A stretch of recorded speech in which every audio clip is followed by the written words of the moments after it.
الحمد لله وكفى وسلام على حبيبه المصطفى أما بعد فأعوذ بالله من الشيطان الرجيم بسم الله الرحمن الرحيم فبما رحمة من الله لنت لهم ولو كنت فظا غليظ القلب لانفضوا من حولك صدق الله مولانا العظيم۔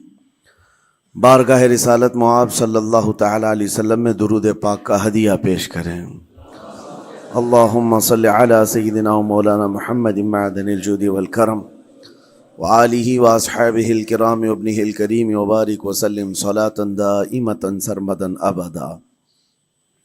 عزیزان گرامی وقار، انسان کو اللہ تبارک و تعالیٰ نے جو خصوصیات عطا کی ہیں اس میں خاص طور پر زبان اور بیان کی خصوصیت بہت اہم ہے۔ شیخ سعدی رحمۃ اللہ تعالی علیہ فرماتے ہیں تا مرد سخن نہ گفتہ باشد عیب و ہنرش نہ ہفتہ باشد۔ جب تک آدمی بات نہیں کرتا اس کی اچھائی بھی چھپی رہتی ہے، برائی بھی چھپی رہتی ہے۔ انسان اپنے کلام سے، اپنی بات سے سمجھ میں آ جاتا ہے کہ کس کیٹیگری کا ہے، کس لیول کا ہے۔ اس کی گفتگو کے آداب اس کی حقیقت بتاتے ہیں، بلکہ یہاں تک کہ اس کے نسب کا بھی پتہ لگا لیا جاتا ہے اور اس کی تربیت کا بھی اندازہ ہو جاتا ہے۔ حضرت لقمان حکیم سے پوچھا گیا نیکی کس کا نام ہے، تو آپ نے فرمایا دو چیزیں اور بہت چھوٹی ہیں۔ نیکی دو چیزیں ہیں جو بہت چھوٹی ہیں۔ کہا کیا ہے؟ کہا کہ ملاقات میں لوگ اپنے بھائیوں سے مسکرانا اور نرم گفتگو کرنا۔ ساری نیکیوں کی جڑ ہے یہ، نرم گفتگو کرنا اور لوگوں سے خندہ پیشانی کے ساتھ مسکرا کر ملاقات کرنا۔ لیکن میرے عزیزو، یہ دو چیزیں بناوٹی تو بہت سارے لوگوں کے ساتھ آ سکتی ہیں، اخلاق تصنع جس کو کہتے ہیں، تکلف کے ساتھ بہت سارے لوگوں کے ساتھ آ سکتی ہیں، لیکن حقیقت میں جس انسان کی طبیعت میں یہ دو چیزیں ہونی چاہیے وہ کب سمجھ میں آتی ہیں؟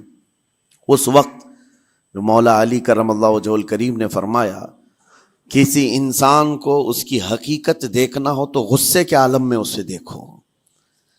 وہ اپنے آپے سے باہر ہوتا ہے یا اپنے مزاج کے خلاف کس طرح بات کو سن کر کے تحمل رکھتا ہے۔ سب سے بڑا پہلوان وہ ہے جس نے اپنے غصے کو کنٹرول کیا اور اپنی زبان پر قابو پا لیا، ورنہ یہ وہ لمحہ ہے جب انسان پھٹ پڑتا ہے، جو دل کے اندر ہے سب کہہ جاتا ہے۔ آپ کو میں بتاؤں، نبی کریم صلی اللہ تعالیٰ علیہ وسلم کے عظیم اخلاق کریمہ، بخاری شریف کی حدیث ہے، حضور مسجد نبوی میں تشریف فرما ہے۔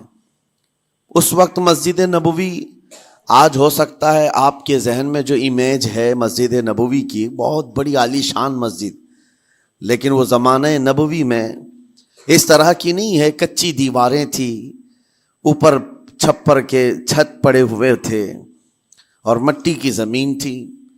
یہ مسجد نبوی کی شکل اس زمانے میں حضور اکرم صلی اللہ تعالیٰ علیہ وسلم اپنے صحابہ کے ساتھ بیٹھے ہیں۔ ایک دیہات کا رہنے والا شخص آیا۔ ایک بات یاد رکھیں کہ دیہات میں، گاؤں میں رہنے والوں کے اخلاق اور تمیز میں بڑا فرق ہوتا ہے، ان کے ہاں آداب کی کمی ہوتی ہے۔ وہ شخص آیا اور مسجد نبوی میں آ کر حضور صلی اللہ علیہ وسلم سے کچھ بات چیت کیا اور تھوڑی دیر کے بعد مسجد میں ہی کھڑے ہو کر پیشاب کرنا شروع کیا۔ بخاری شریف میں یہ حدیث موجود ہے۔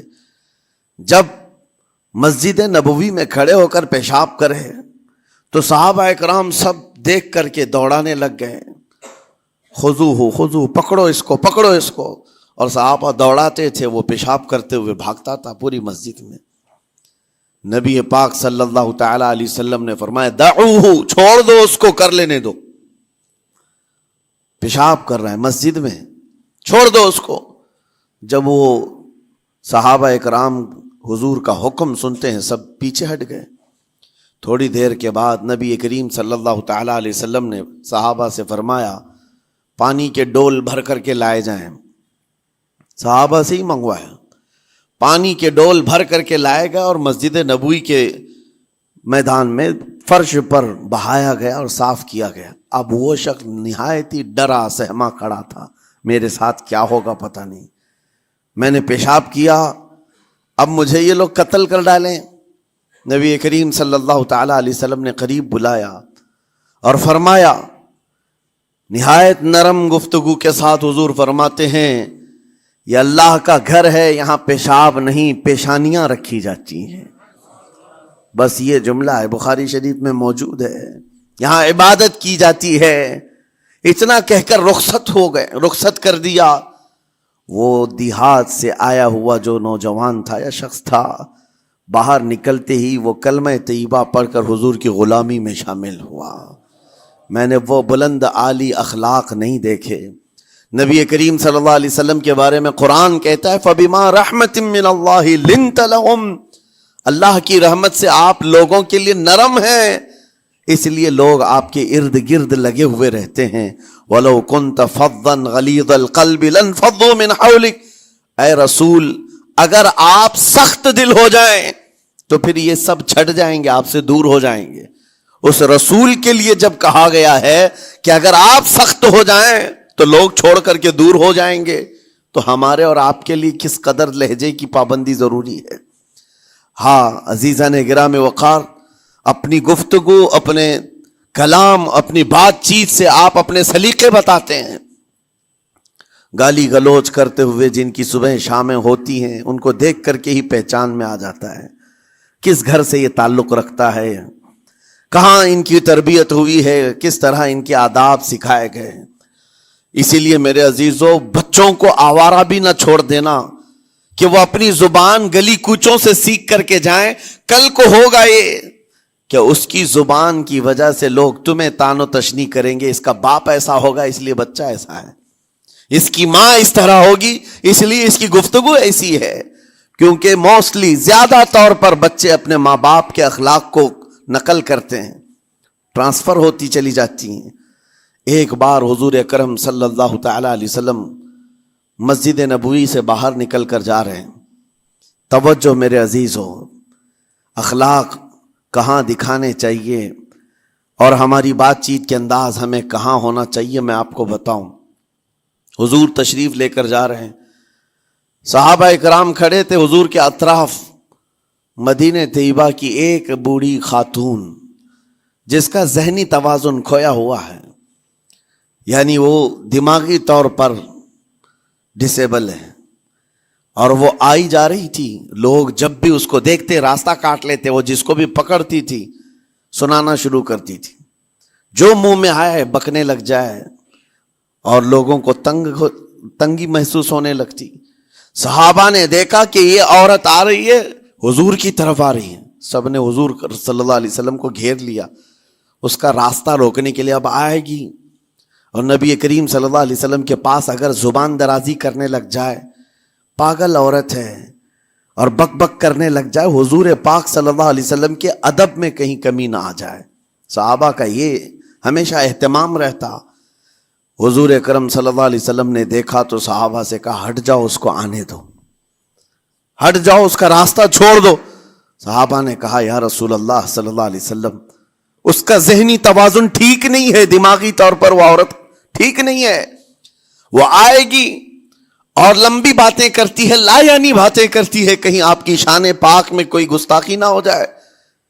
صحابہ روک رہے تھے. حضور پاک صلی اللہ علیہ وسلم نے سختی سے فرمایا, ارشاد فرمایا, ہٹ جاؤ, اس کا راستہ چھوڑ دو. مجھے پتا ہے پورے مدینے میں اس کی کوئی نہیں سنتا, میں بھی نہ سنوں تو وہ کس کو سنائے گی, اگر میں بھی نہ سنوں تو وہ کس کو سنائے گی. یہ میرے مصطفیٰ کریم صلی اللہ تعالی علیہ وسلم کے دربار عالی جاہ کی وہ بلند اخلاق کریمانہ کی ایک مثال ہے, جس کو خود میرے آقا نے فرمایا, بعثت لأتمم مکارم الاخلاق. عزیزان گرام وقار, لوگوں کے آج حالات ایسے ہیں کہ اچھے لوگوں کے ساتھ اخلاق الگ دکھائے جاتے ہیں, چھوٹے لوگوں کے ساتھ اخلاق الگ دکھائے جاتے ہیں. سٹیٹس کا آدمی ہو تو اس کے ساتھ ملنے کے طریقے الگ ہیں, اور غریب کوئی آ جائے, فقیر کوئی آ جائے تو اس سے ملنے کا انداز الگ ہو جائے. نصیحت ہے, اسی ممبئی کی سرزمین پر میں آپ کو بتاؤں, ایک ماہم شریف میں بزرگ حاجی صاحب ہوا کرتے تھے، آج سے تقریباً 10-12 سال پہلے کی.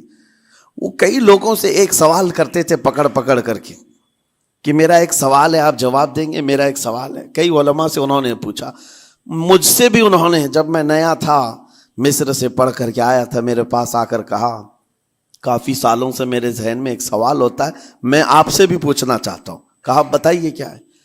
کہا میں حضور سرکار مجاہد ملت رحمت اللہ علیہ کا مرید ہوں.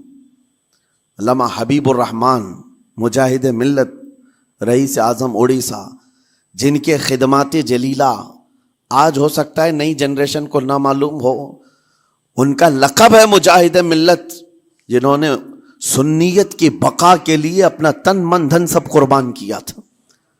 وہ مجاہد ملت عظیم بزرگ ولی کامل ہے. یہ حاجی صاحب کہتے ہیں کہ میں ایک نارمل آدمی تھا، کڑیا تھا، یعنی گھر بنانے کا کام کرتا تھا. جب وہ ممبئی تشریف لاتے تو دوڑ کر کے ہر جگہ سے لوگ ملنے آتے، میں بھی گیا تھا. اور اس وقت میں جوان تھا. حضور مجاہد ملت رحمت اللہ علیہ کی بات وہ بتا رہے ہیں کہ لوگ لائن لگا کر کے مصافحہ کر رہے تھے، مل رہے تھے. جب مل رہے تھے تو پھر میرا نمبر آیا، میں ملنے کے لیے گیا. بزرگوں کے سب ہاتھ چومتے ہیں، یہ ہمارے سنیوں کے طریق ہیں. ادب، علماء ذوی الاحترام کے ہاتھوں کا بوسہ لینا یہ مستحسن ہے، یہ ہمارے آداب میں سے، معمولات اہل سنت میں سے. تو جب سب لوگ ان کے دست بوسی کر رہے تھے، ہاتھ چوم رہے تھے، میں بھی قریب گیا. اور جب میرا نمبر آیا، میں ہاتھ چومنے کے لیے گیا تو انہوں نے میرا ہاتھ لے کر خود ہی چوم لیا. وہ بزرگ عالی جاہ ولی کامل جن کو دنیا مجاہد ملت کہتی ہے، میرا ہاتھ انہوں نے چوم لیا. اور میرے اندر ایسی پشیمانی تھی کہ میں کیا کروں سمجھ میں نہیں آیا. میں ایک معمولی سا کڑیا، اور کہاں ان کا مقام، کہاں میرا. تو اس کے بعد وہ اس بے چینی میں رہتے تھے کہ ایسا کیوں کیا، ایسا کیوں کیا، کیونکہ پوچھنے کا موقع ہی نہیں ملا. ایک بزرگ تھے، انہی کے خلیفہ تھے حضور مجاہد ملت کے، انہوں نے اس کا جواب دیا. میرے عزیزو کیا بہترین جواب تھا.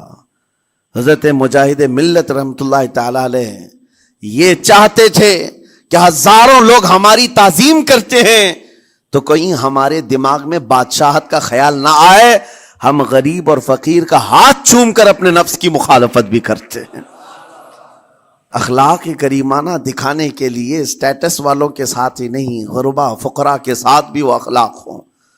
نبی کریم صلی اللہ تعالی علیہ وسلم کے وہ آداب آج اگر آپ اپنا لیں، بہت ساری کڑوی چیزیں ویسی ختم ہو جائیں. آج ممبئی کی سرزمین پر سب سے بڑا یہ چیلنج ہے بات کرنے میں.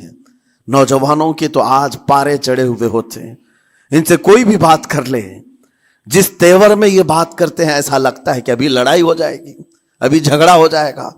اس کی عادت سی بن گئی ہے. آپ کو پتہ ہے فرمایا گیا، عربی کا قول ہے جراحت السنان لها التیام ولا یلتام ما جرح اللسان. تلوار سے، چاقو سے دیا ہوا زخم سوکھ سکتا ہے، زبان سے دیا ہوا زخم کبھی نہیں سوکھتا. زبان سے دیا ہوا زخم نہیں سوکھتا. بولنے سے پہلے 1000 بار اس بات کو خیال ہونا چاہیے کہ میں جس کو بول رہا ہوں کہیں اس کا دل چھلنی تو نہیں ہو جائے. میری زبان یہ ہوتی 50 گرام کی چھوٹی زبان ہے، لیکن بڑے بڑے لوگوں کے کلیجے چیر کر رکھتی ہے، بڑے بڑے لوگوں کے دلوں میں سوراخ کر کے رکھتی ہے، زخمی کر کے رکھتی ہے اس کا استعمال.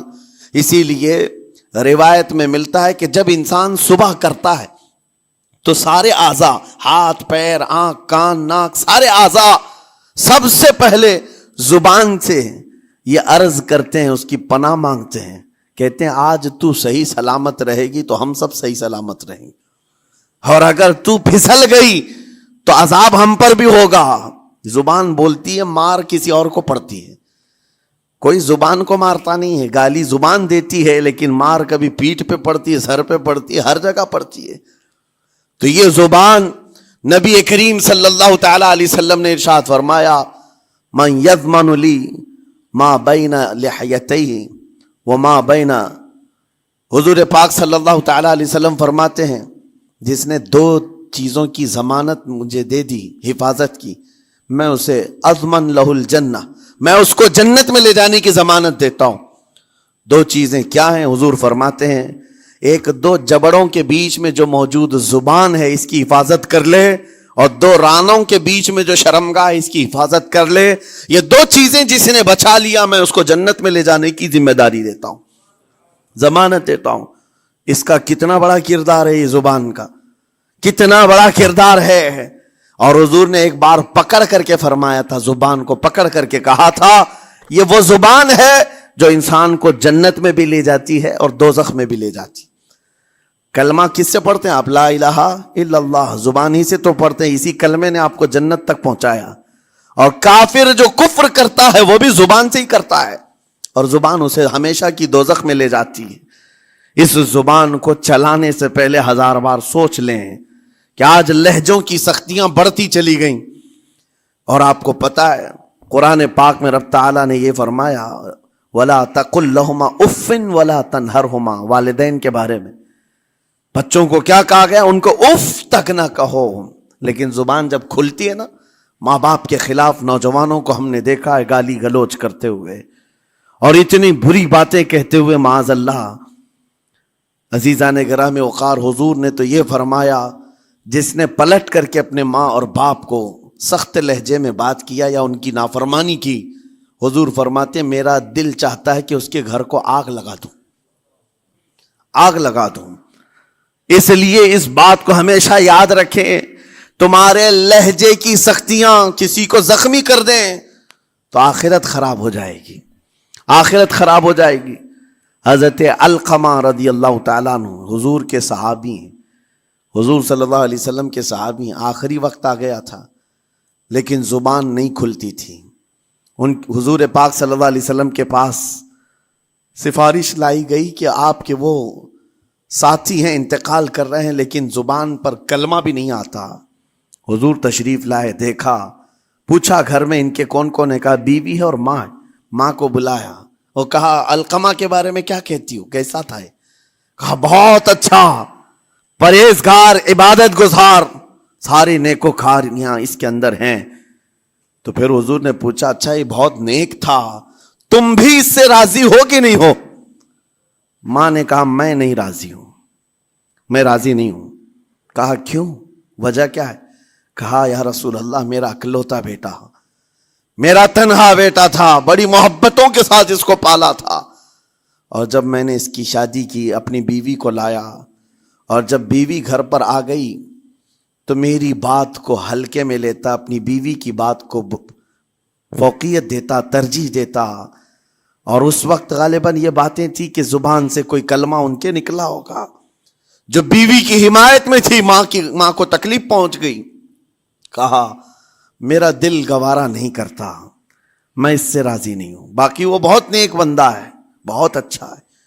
حضور نے فرمایا دیکھو زندگی کے آخری پڑاؤ پر آ چکا ہے، روح نکلنے کو ہے، معاف کر دو۔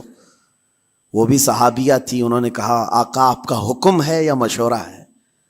اگر حکم ہے تو پھر ماننا ہے۔ حضور نے فرمایا نہیں، حکم نہیں، مشورہ ہے۔ کہا مشورہ ہے تو پھر دل نہیں چاہتا، دل نہیں چاہتا۔ حضور نے فرمایا صحابہ سے کہ لکڑیاں جمع کرو، آگ لگاؤ اور انہیں اٹھاؤ، آگ میں ڈال دو۔ آگ دہکائی گئی تو ماں کی ظاہر سی بات ہے ممتا بے چین ہو گئی۔ کہا ان کو میرے سامنے آگ میں ڈالیں گے؟ کہا ہاں، اس سے بہتر ہے کہ وہاں جلے گا، یہاں جلے۔ وہ ماں کہتی آقا آپ گواہ ہو جائیں، میں اپنے بیٹے کو معاف کرتی ہوں۔ ادھر معاف کیا، ان کی زبان پر کلمہ طیبہ جاری ہوا۔ میرے عزیزو یہ بتانا مقصود اس لیے ہے کہ زبان سے دیے ہوئے زخم خواہ والدین کو ہو، یہ معمولی نہیں ہوتے۔ ہو سکتا ہے آخری وقت تمہاری زبان بند ہو جائے اور کلمہ طیبہ بھی نہ جاری ہو، زبان کھلنے بھی نہ لگے، یہ حالات آ جائیں گے۔ اس لیے اپنی زبان کا کنٹرول برقرار رکھو، کس سے کیا کہنا ہے۔ ابھی میں اس کا دوسرا پارٹ بھی بتاتا ہوں زبان کے استعمال کا۔ یہ نرمی لہجے کے اندر ہونا بہت ضروری ہے، لیکن کچھ جگہوں پر سختی کی اجازت ہے، لیکن وہ مقامات الگ ہیں۔ نرم لہجہ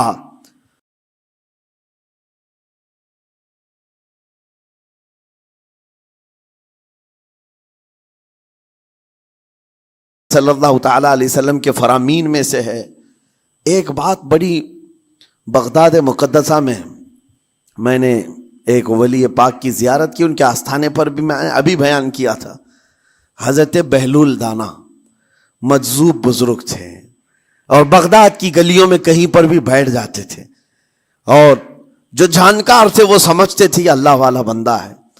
مجذوب کس کو کہتے ہیں؟ جس کی یاد الہی میں عقل فنا ہو گئی، ختم ہو گئی، اللہ کے ذکر میں اور اللہ کی یاد میں اپنے آپ کو فنا کر دیا ہے. اس کے اوپر شریعت کا قلم نہیں. ظاہر سی بات ہے شریعت کے سارے احکام اس پر ہیں جس کی عقل سلامت ہے. عاقل ہو، بالغ ہو تو نماز فرض ہے نا، عقل ہی نہیں ہے تو وہ مجذوب ان اولیاء کو کہتے ہیں. لیکن ان کے بارے میں حدیث میں ہے، اللہ کے نبی نے فرمایا وہ ایسے بندے ہیں کہ اگر اللہ کو قسم دے دیں کسی بات کی، اللہ ان کی قسم پوری کرتا ہے. وہ بہلول دانا بیٹھے ہوئے تھے. بغداد کا ایک مشہور تاجر تھا، لیکن خستہ حال تھا، بہت نقصان اٹھا چکا تھا، خسارے میں چل رہا تھا، بزنس پورا لاس میں، اور وہ پریشان حال بہلول دانا کے پاس آیا، گڑ گڑایا، کہا کہ حضور مجھے بچا لیں، رحم کر لیں، میں تاجر ہوں، لٹ گیا ہوں، لاس میں ہوں، کچھ آپ فرما دیں، میں کیسے اس بھنور سے نکلوں. بہلول دانا نے دیکھا، کہا ٹھیک ہے کچھ پیسے بچے ہیں؟ کہا ہاں ہے، وہ بس اتنا سرمایہ ہے کہ مال لیتا ہوں پھر بیچ دیتا ہوں، نفع نہیں ہوتا. بہلول دانا نے کہا ایک کام کر، کالا کپڑا جتنا ملتا ہے سب خرید لے، پورے شہر سے کالا کپڑا جہاں جہاں مل جائے سب لے کر اسٹاک کر لے. کہا جی حضور آپ نے جیسا فرمایا. گیا، جتنا سرمایہ تھا سب لگا دیا، کالا کپڑا خرید کر ایک جگہ اسٹاک کر دیا. اللہ والے کا حکم تھا. لیکن ہوا یہ کہ بغداد کا معمول تھا، 8 دن گزرے نہیں تھے کہ وہاں وقت کے حاکم کا انتقال ہوا. اور جب حاکم کا انتقال ہوتا تو شہر کے جتنے بڑے لوگ ہوتے، رئیس لوگ، وہ اس کے سوگ میں، اس کے غم میں کالا کپڑا پہنتے تھے. اور کالا کپڑا سوائے اس تاجر کے کسی کے پاس نہیں تھا. اور سارے بڑے لوگ پیسوں سے اس کے پاس کالا کپڑا خریدنے آئے. یہ منہ بولے قیمت پر، جیسے تیسے جتنی قیمت پر بولے سب خرید کر لے جاتے. اور پل بھر میں، ایک دن کے اندر وہ بہت بڑا کروڑ پتی بن گئے، بہت مال آ گیا. یہ بات یاد رکھیں، اللہ مال دیتا ہے، اس کے بعد پھر آزمائش بھی ہوتی. مال اتنا آ گیا، اب لے کر کے مستیاں تھیں. چند دن گزرے، ظاہر سی بات ہے مال کو بڑھانے کی تمنا ہر ایک کی ہوتی ہے. کوئی یہاں پر اینڈ کرنے والا نہیں ہے دنیا میں، چاہے اس کا بزنس اربوں پر بھی پہنچ جائے، اسے آگے پہنچنا ہے. چند دن گزرے تھے، 8-10 دن، پھر آیا حضرت بہلول دانا کو ڈھونڈتے ہوئے. ایک جگہ میدان میں یہ مجذوب بزرگ بیٹھے مل گئے. آیا اور کہا او دیوانے بتا اب کیا خریدوں؟ پیسہ بہت ہے ابھی میرے پاس، بتا دیوانے اب کیا خریدوں؟ انہوں نے دیکھا، کہا کہ لہجہ تو بدلا ہوا ہے، پیسہ بہت زیادہ تھا. کہا کہ ٹھیک ہے کوئی بات نہیں، اللہ والوں کو ان سب چیزوں سے کوئی لینا دینا نہیں. آپ نے کہا مال جتنا ہے تیرے پاس سب لے کر کے خربوز خرید لے، تربوز خرید لے، جس کو کلنگڑ کہتے ہیں، تربوز پورے خرید لے. اس نے کروڑوں کی جائیداد پورے تربوزوں میں لگا تھی، سب تربوز خرید کر سٹاک کر دیا ایک جگہ.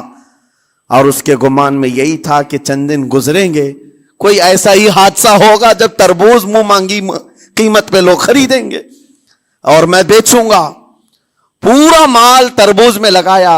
2 دن 4 دن 6 دن 8 دن گزرے، کوئی حادثہ نہیں. ادھر تو تربوز سڑنے لگ گئے، وہ تو زیادہ دن سٹاک نہیں کیے جا سکتے، سڑن شروع ہو گئی.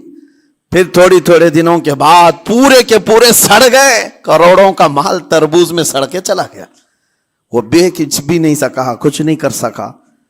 واپس چیختا چلاتا اسی حالت میں آیا، پہلے سے بھی زیادہ بدتر حالت میں آ گیا ہوں. دوڑتے ہوئے آیا، حضرت بہلول دانا کو ڈھونڈتے ہوئے. کہاں ہیں؟ وہ اسی جگہ بیٹھے ہوئے مٹی میں بیٹھے رہتے تھے. قریب آیا اور کہنے لگا کہ آپ نے میرے ساتھ ایسا کیوں کیا بہلول؟ بہلول دانا نے کہا کیا ہوا؟ کہا میں تو لٹ گیا،